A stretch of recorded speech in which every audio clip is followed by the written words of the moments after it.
नमस्कार दोस्तों, मैं अंबुज सिंह आप सभी का स्वागत करता हूं अपने YouTube चैनल संस्कृत अम्बुजम पे। हम कारक पर पढ़ रहे हैं, उसी श्रृंखला में आज अगला वीडियो है। कारक में हमने प्रथमा और द्वितीय विभक्ति खत्म कर ली है, तृतीय विभक्ति का हमने आरंभ किया। तृतीय विभक्ति में स्वतंत्र कर्ता, साधकतम करणम और कर्तृकांडीय तृतीय, इन 3 सूत्रों को देख चुके थे। जिसमें स्वतंत्र कर्ता में क्रिया में जो स्वतंत्र रूप से विवक्षित अर्थ होता है उसको हम कर्ता कहते हैं। साधकतम करणम में साधकतम करणम का मतलब है कि क्रिया की सिद्धि में क्रिया सिद्ध और प्रकृष्टो उपकारकम कारण संगम से आप क्रिया की सिद्धि में जो सबसे ज्यादा सहायक होता है उसको क्या कहते हैं? करण कहते हैं। और कर्ता और करण में तृतीया विभक्ति कर्तृकांडयोः तृतीया से, अनुक्त कर्ता और अनुक्त करण में तृतीया विभक्ति होती है। यहाँ तक हम देख चुके थे। अब इसी कड़ी में अगला जो सूत्र है वो है प्रकृत्यादिभ्य उपसंख्यानम।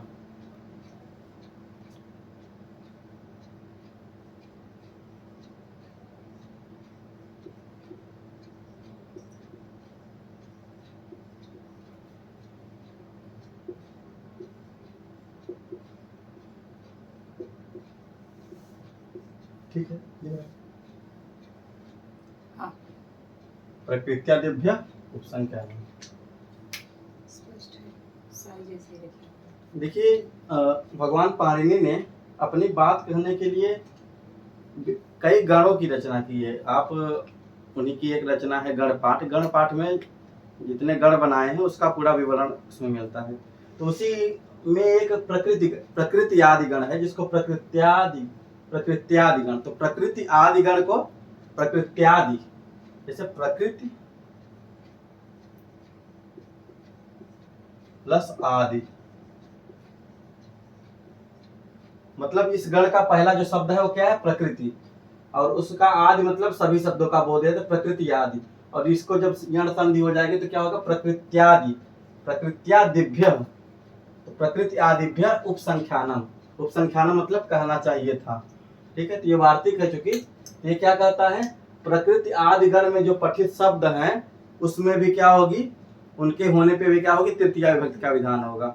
तो प्रकृति आदि गण में पठित शब्दों से तृतीया विभक्ति का विधान होगा, ऐसा कहना चाहिए था। उपसंख्यानम मतलब कहना चाहिए था। किसको कहना चाहिए था? भगवान पाणिनि को कहना चाहिए था। ठीक, और ये कौन कह रहे हैं? वार्तिककार कात्यायन कह रहे हैं कि प्रकृति आदि गण में जो पठित शब्द हैं उसमें भी तृतीया विभक्ति का विधान ऐसा भगवान पाणिनि को कहना चाहिए था। उपसंख्यानम का मतलब हो गया। देखिए, इसमें कुछ उदाहरण है, देख लेते हैं कैसे है। तो इस गण में जो भी शब्द मिलेंगे वहां से तृतीया विभक्ति, उस शब्द में तृतीया विभक्ति का विधान करना है, बस। इसमें इससे ज्यादा कुछ नहीं है। तो उदाहरण जो है हम उसको देख लेते हैं। प्रकृत्या चारु,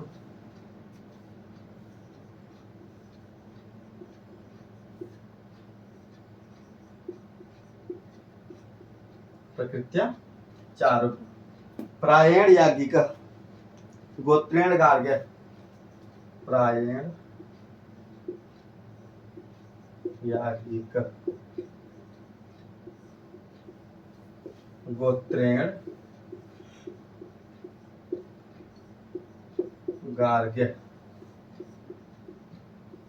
समेनेति विस्मेनेति, समेनेति विस्मेनेति, द्विद्रोणेन धानं क्रीणात्, सुखेन दुखेन याति। इस तरीके से जो उदाहरण मिल रहे हैं, समेनेति विस्मेनेति, द्विद्रोणेन धानं क्रीणात्, सुखेन और दुखेन, इस तरीके से जो ये जिसमें तृतीया विभक्ति हो जिन शब्दों में हो रही है वो किस गण में पठित है? प्रकृति गण में है। और इस सूत्र यही कहता है कि प्रकृति आदि गण में जो पठित शब्द हैं उनमें तृतीया विभक्ति का विधान करना चाहिए था। गोत्रेण गार्ग्य, तो गोत्र शब्द जो है प्रकृति गण में है। ठीक है। समेन एति, विस्मेण एति, द्विद्रोणेन धान्यं क्रीणात्, सुखेन दुखेन वा याति। तो प्रकृत्या ये जो है प्रकृति गण में है, प्रायण है प्रकृति गण में है, गोत्रेण है प्रकृति गण में है, समेन है प्रकृति गण में है, विस्मेण है प्रकृति गण में है, द्विद्रोणेन प्रकृति गण में है, सुखेन प्रकृति गण में है और दुखेन प्रकृति गण में है। इतने शब्द जो है उदाहरण स्वरूप दिए गए हैं। तो इन शब्दों का प्रयोग होने पे हमें क्या करना है? इन शब्दों में तृतीया विभक्ति का विधान करना है। ठीक है, तो क्या स्पष्ट हुआ इस सूत्र से कि प्रकृति आदि गण है, जो प्रकृति गण है उसमें जो पठित शब्द हैं उन शब्दों से क्या करना, हमें तृतीया विभक्ति का विधान करना। ये कौन कह रहा है? कात्यायन कह रहे हैं, इसीलिए लिखा है उपसंख्यानम, ऐसा कहना चाहिए था। देखिए कितनी इज्जत दे रहे हैं भगवान पाणिनि को, मतलब उनको ऐसा कहना चाहिए था। ये नहीं कह रहे कि उन्होंने ऐसा नहीं कहा, उन्होंने गलत कहा, उनको ऐसा कहना चाहिए था। ये जो मुनित्रय हैं इनमें बहुत सम्मान की भावना एक दूसरे के पर। तीनों ने अलग अलग ग्रंथ लिखे, अलग अलग प्रकार से लिखे, लेकिन तीनों की तारतम्य इतनी अच्छी है, पाणिनि का, कात्यायन का वार्तिक और पतंजलि का महाभाष्य, तीनों अगर ग्रंथ समस्त रूप से पढ़ा जाए तो व्याकरण के आप विद्वान हो सकते हैं। तो प्रकृत्यादिभ्य उपसंख्यानम का अर्थ यही हुआ कि प्रकृति आदि गण में जो पठित शब्द हैं उन शब्दों से हमें तृतीय विभक्ति का विधान करना है, बस। उसमें शब्द जो उदाहरण स्वरूप है उसको याद रखिएगा। प्रकृति शब्द है प्रकृत्या, प्रायण, गोत्रेण, समेन, विषमेण, द्विद्रोणेन, सुखेन, दुखेन, इतने शब्द हो गए। ठीक है, तो इस तरीके से ये सूत्र स्पष्ट हो गया हो संभवतः। इसके बाद अगला सूत्र चलते हैं।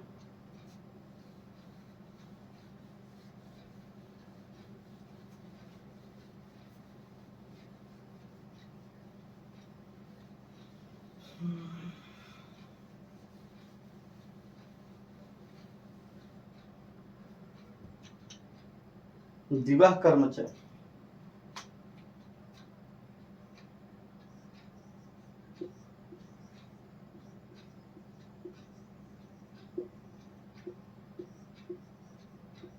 च मतलब और, ठीक है। करा दिवः कर्म च, दिव धातु का प्रयोग होने पर, दिव धातु के दो अर्थ होते हैं, दिव का अर्थ चमकना भी होता है, दिव का अर्थ जुआ खेलना भी होता है। ठीक है, तो कहता है कि दिव धातु का प्रयोग होने पर कर्म च, साधकतम जो होगा उसकी क्या करेंगे? कर्म संज्ञा करेंगे, कर्म संज्ञा करेंगे। ठीक है, तो दिव धातु का प्रयोग होने पर जो साधकतम होगा उसकी क्या करेंगे? कर्म संज्ञा करेंगे।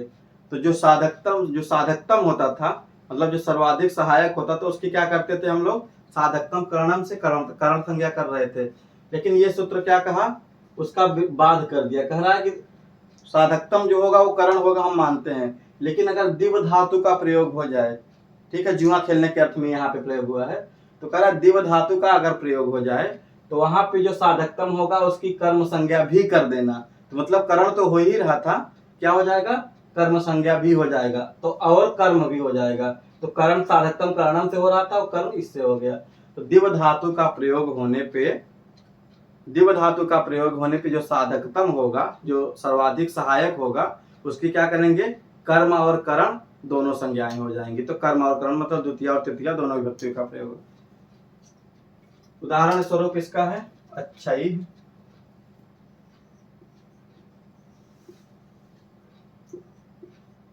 अच्छाई है, अच्छान व दिव्यति। ठीक है, अच्छाई, अच्छाई का मतलब क्या हो गया? करण होके कर त्रिकरण तृतीया से तृतीया हो गई। ठीक, अच्छान मतलब कर्म। ठीक है, अच्छान मतलब कर्म, तो अच्छान का मतलब कर्म हो गया। अच्छाई, अच्छान व दिव्यति मतलब पासों से खेलता है। दिवह कर्मच कहता है कि दिव्यति मतलब दिव धातु का यहाँ पे प्रयोग हो रहा है। ठीक है, तो दिव धातु का प्रयोग हो जाए अगर, तो वहां पे जो साधकतम होगा पासों से खेलता है। ठीक है, पासों से जुआ खेलता है। तो जुआ खेलने में सबसे ज्यादा सहायक क्या है? पासा। ठीक है, तो पासा करण हो गया, तो साधकतम करणम से तो करण तो हो ही रहा था, वहां कोई समस्या नहीं थी साधक। लेकिन ये सूत्र आ गया, कह रहा है कि दिवह कर्मच, दिव धातु का प्रयोग होगा तो साधकतम की कर्म संज्ञा भी कर देना, तो कर्म संज्ञा भी हो गई। ठीक है, तो करण तो साधकतम करणम, तो ये कर्म भी हो गई, और कर्मणि द्वितीया से द्वितीया विभक्ति। तो अच्छान, अच्छाई, अच्छान, अच्छाई मतलब तृतीया विभक्ति बहुवचन में प्रयोग हुआ है। ठीक, अच्छा मतलब द्वितीया विभक्ति बहुवचन में, मतलब पासों से खेलता है, एक पासे से नहीं कई पासों से खेलता है।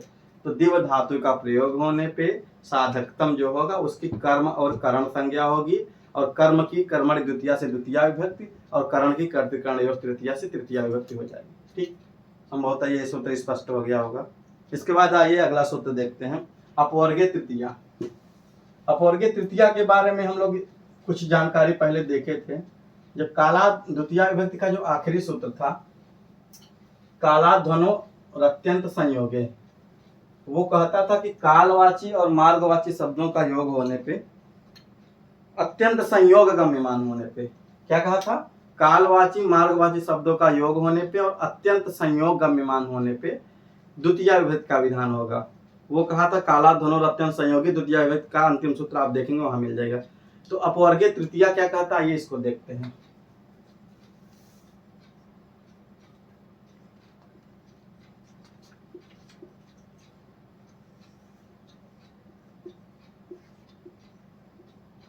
अपवर्ग मतलब जानते हैं आप लोग, मोक्ष। अपवर्ग मतलब होता है मोक्ष, ठीक है।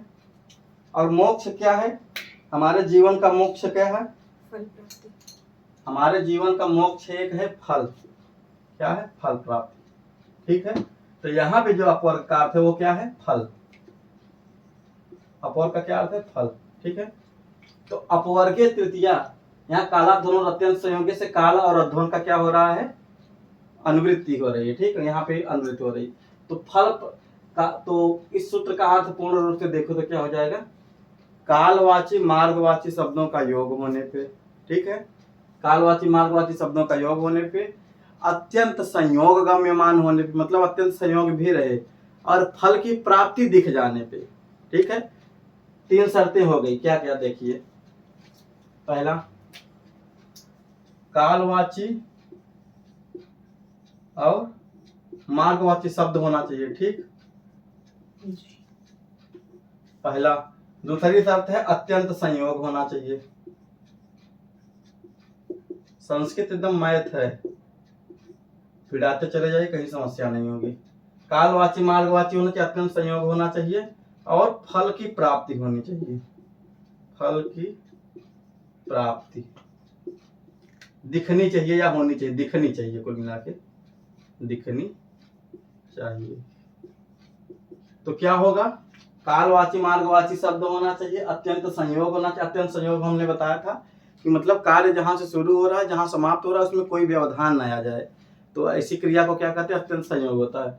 तो कालवाची मार्गवाची शब्दों का योग होना चाहिए, अत्यंत संयोग होना चाहिए, और फल की प्राप्ति दिखनी चाहिए। तो फल की प्राप्ति अगर दिख जाए तो वहां क्या करेंगे, अपवर्गीय तृतीया से तृतीया विभक्ति का विधान करेंगे, फल की प्राप्ति दिखने पे। और यही सिर्फ एक शर्त हटा दीजिए, सिर्फ इतना अंतर है यहाँ पे, ये इसको हटा दीजिए, ये दोनों बने रहेंगे।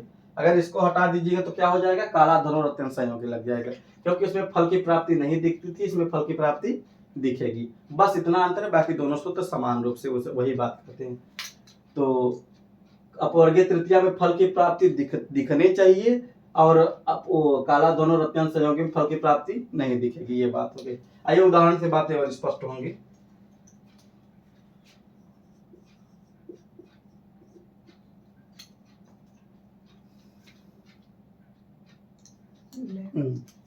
अहना अनुवाको अधित,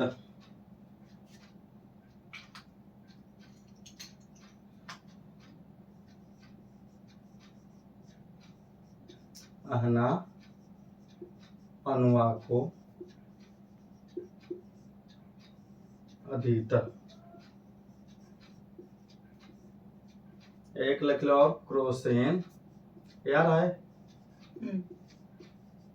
क्रोसेन पूरा अनुवाको अधित, ठीक है। वाह मतलब हो गया दोनों का साथ से जुड़ेगा, अब वाह न करके अलग। अब देखिए, आह न मतलब हो गया एक समय का वाचक है। जैसे हम जब प्रातिपदिकार लिंग परिमाण वचन मात्र पढ़ रहे थे, तो उसमें परिमाण मात्र में द्रोणोगृही था, तो द्रोण क्या था, नापने का एक यंत्र था, ठीक है। उसी प्रकार वैदिक काल में या प्राचीन काल में, पौराणिक काल में कह लीजिए, समय को जैसे हम अभी घंटा, दिन और क्या कहते हैं सेकंड में, मिनट में डिवाइड किए हैं, विभाजित किए हैं। पहले आहन होता था, आहन में, आहन से आहनिक बना है, महाभाष्य से, पतंजलि का महाभाष्य आप पढ़ेंगे तो उसको किस में विभाजित किया गया, आहनिकों में, ठीक है। तो वही आहन मतलब एक विभाजन करने का एक तरीका था कि इतने ये आहन है, इतने में इतना चीज पढ़ना चाहिए लोगों को, या मतलब जिसको पढ़ना चाहिए। तो आहन मतलब एक समय का क्या है, वो है उसको डिनोट करने का एक माध्यम है। तो आहन अनुवाक को देते, एक मतलब एक समय का वो हो गया, उसमें अनुवाक को अधिकता मतलब अनुवाक का अधिकता मतलब अध्ययन कर लिया, ठीक है। तो आहन मतलब उसने समय में अनुवाक अनुवाक या अनुवाद कह लीजिए, ठीक है। तो अनुवाद का अध्ययन कर लिया, तो अध्ययन कर लिया मतलब फल की प्राप्ति दिख रही है, अध्ययन कर लिया मतलब फल प्राप्त हो गया।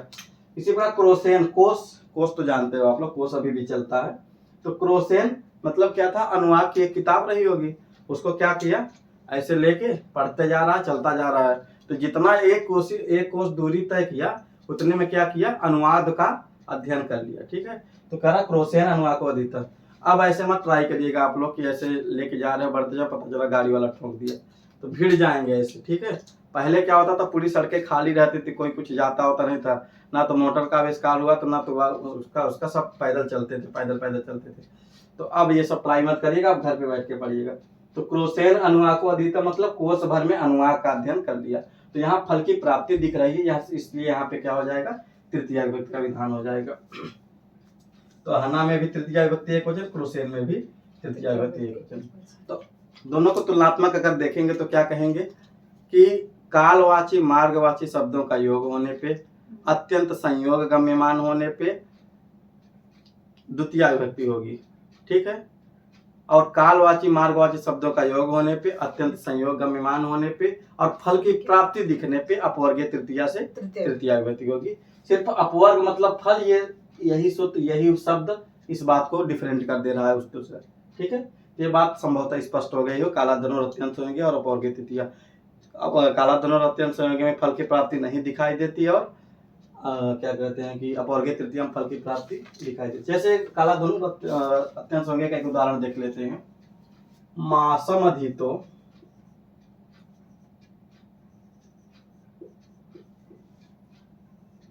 नायात, ठीक है। मतलब मासम यहाँ पे क्या है, द्वितीय विभक्ति में है ना। तो मासम अधीत मतलब महीने भर पढ़ता रहा लेकिन ना आया था, मतलब नहीं आया, ठीक है।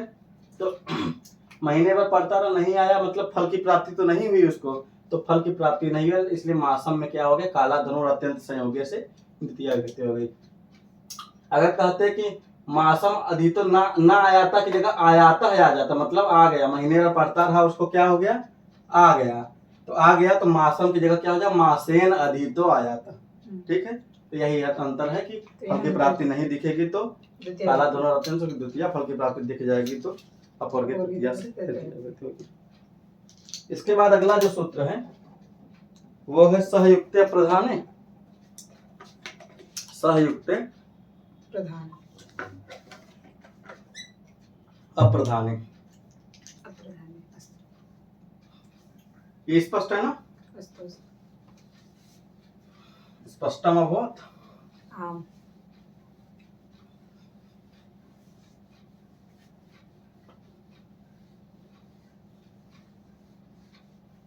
प्रधान और अप्रधान आप इसमें पहचान लेंगे तो ये सूत्र बहुत सरल है। कौन सूत्र, सहयुक्त अप्रधाने, सहयुक्त अप्रधाने। सहयुक्त मतलब सह का युक्त मतलब सह का योग हो जाए, सह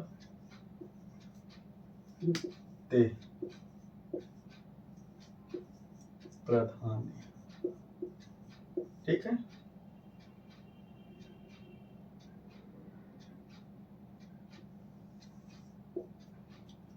क्या कह रहा है ये सूत्र, सह मतलब साथ, युक्त मतलब योग, तो सह मतलब साथ, योग, तो सह का योग होने पे अप्रधाने, अप्रधान में क्या करेंगे, तृतीया विभक्ति का विधान करेंगे। सह का योग होने पे अप्रधान में तृतीया विभक्ति का विधान करेंगे। तो यहाँ पे हमें डिफरेंशिएट या अलग अलग करना है, क्या, प्रधान और अप्रधान। तो सह का योग कहीं किसी वाक्य में हो जाए और उसमें जो अप्रधान है उसमें क्या करेंगे, हम तृतीया विभक्ति का विधान करेंगे। जैसे राम के साथ सीता आई, एक वाक्य हो गया।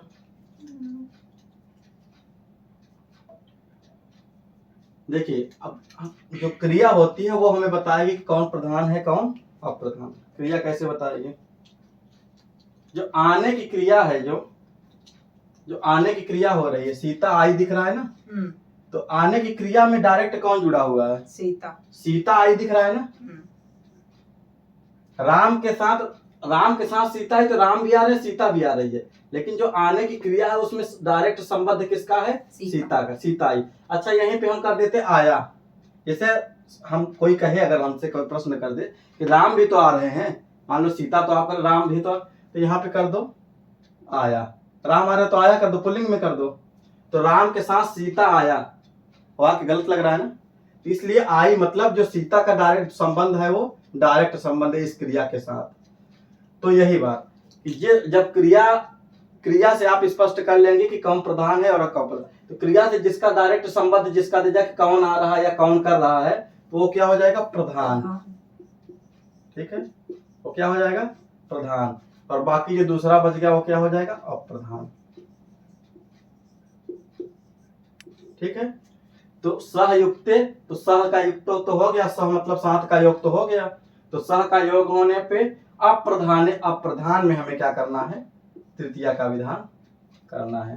प्रधान में ना करके किस में करना है? अप्रधान में, तृतीया का। तो इसका कर लेना, रामेण सह, तृतीया का हो गया तो रामेण हो जाएगा ना। रामेण सह सीता आई मतलब आ चुकी है, तो आगतवती कर देना। ठीक है, इस तरीके से बन जाएगा। इसमें जो उदाहरण मिलता है आपकी किताब में वो बनता है पुत्र के साथ पिता आया।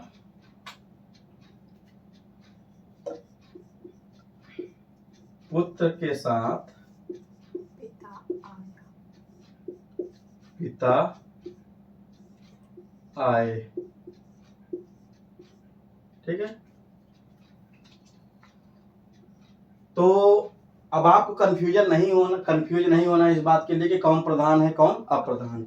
जिसका क्रिया के साथ डायरेक्ट जो जुड़ा हुआ रहेगा वो क्या हो जाएगा? आपका प्रधान। और जो दूसरा बच जाएगा वो क्या हो जाएगा? अप्रधान। और हमें अप्रधान से मतलब है, प्रधान से मतलब नहीं है। तो ये हो गया अप्रधान, और हमें अप्रधान में ही क्या करना है? तृतीया विभक्ति का विधान करना। ये हो गया आपका प्रधान।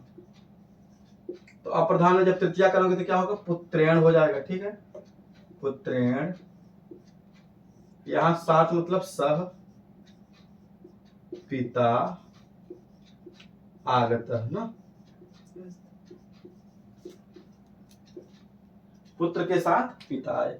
तो जो वाक्य जब दिख जाए तो जो क्रिया के साथ जो डायरेक्ट जुड़ा हुआ रहेगा वो हो जाएगा प्रधान, और जो दूसरा बच जाएगा वो हो जाएगा अप्रधान। और अप्रधान हमें तृतीया का विधान करना। ये कौन कहता है? सहयुक्त अप्रधान। अब इसी में थोड़ा सा एक बात आती है कि सह अर्थ वाले और कुछ शब्द हो जाते हैं। जैसे सह के अर्थ वाले साकम सार्धम समम। तो सह के अर्थ वाले और कौन कौन से शब्द हो गए? सह के अर्थ वाले साकम सार्धम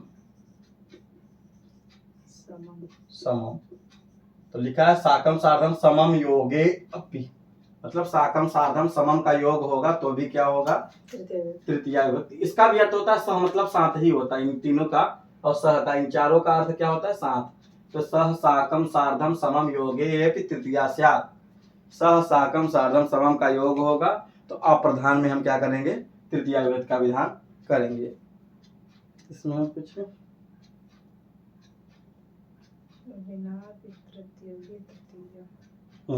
एक बात और है, थोड़ा सा देख लीजिएगा। ये कह रहा है कि कहीं कहीं ऐसे वाक्य आपको मिल जाएंगे जिसमें तृतीया सह का अर्थ तो निकल रहा है, ठीक है, लेकिन सह का अर्थ निकल रहा है लेकिन वहां पे सह शब्द का प्रयोग नहीं हो रहा है। ठीक है, कुछ ऐसे कभी कभी हमारे जीवन शैली में वाक्य मिल जाते हैं कि उस प्रॉपर शब्द का प्रयोग नहीं हुआ लेकिन उसका अर्थ हम भाव से समझ सकते हैं। जैसे आपने अपने लड़के से या मतलब राम से, कोई पिता है जो राम से मंगाता है, कह रहा राम खाना लाओ, तो राम ने खाना ले आके रख दिया, तो कहा पानी, उसके बाद क्या बोल दिया? पानी। तो लाओ नहीं बोला लेकिन राम ने समझ लिया कि क्या है? पानी भी लाना है। तो यहाँ पे उस शब्द का प्रयोग नहीं हुआ, फिर भी भाव से वो अर्थ निकल आया कि यहाँ ये कहना चाह रहे हैं। ठीक है, इसी प्रकार से यहाँ पे भी कर रहे हैं विना तदयोगे तृतीया, मतलब स के अर्थ वाले जो शब्द हैं उसका अर्थ तो आता रहे लेकिन स का प्रयोग ना हुआ रहे, ठीक। अब स का प्रयोग ना हुआ रहे लेकिन उसका अर्थ निकलता रहे, तो विना करें ना, विना अपि तदयोगे, तो उसका योग ना होने पर भी अर्थ अगर निकलता रहे तो वहां पे भी तृतीया करेंगे। ये थोड़ा सा अलग मीमांसा का विषय हो जाता है, आपके लिए जो पहले बताया वही है, इसको थोड़ा सा इस वृत्ति में है तो देख लेते हैं। तो वृद्धो यूना यह है, तो वृद्धो यूना सह रहना चाहिए था, तो सह का प्रयोग नहीं किया, फिर भी यूना में तृतीया विभक्ति का विधान हुआ है। तो इस तरीके से ये बात कहते हैं कि कहीं अगर सह का अर्थ निकल रहा है और सह का प्रयोग नहीं हुआ है तब भी वहां तृतीया कर देना। इस प्रकार से प्रसंग जल्दी मिलते नहीं। तो वृद्धो यूना सह कहना है, सह नहीं कहा, फिर भी यूना में तृतीया हुई है, वही बात ये कहना चाह रहे हैं। तो सहयुक्त प्रधाने ने क्या कहा कि अप्रधान होने पर या सह का प्रयोग होने पर, सह का योग होने पे अप्रधान में हम क्या करेंगे, तृतीया विभक्ति का विधान करेंगे। तो इस तरीके से आज हमने 3 सूत्रों को देखा। प्रकृत्यादिभ्य उपसंख्यानम जो वार्तिक था उसने कहा कि प्रकृति आदि गण में जो पठित शब्द हैं उनसे तृतीया विभक्ति का विधान होगा। उसके बाद अगला सूत्र है दिवह कर्म च, जो कहता है दिव धातु का प्रयोग होने पे, दिव धातु का प्रयोग होने पे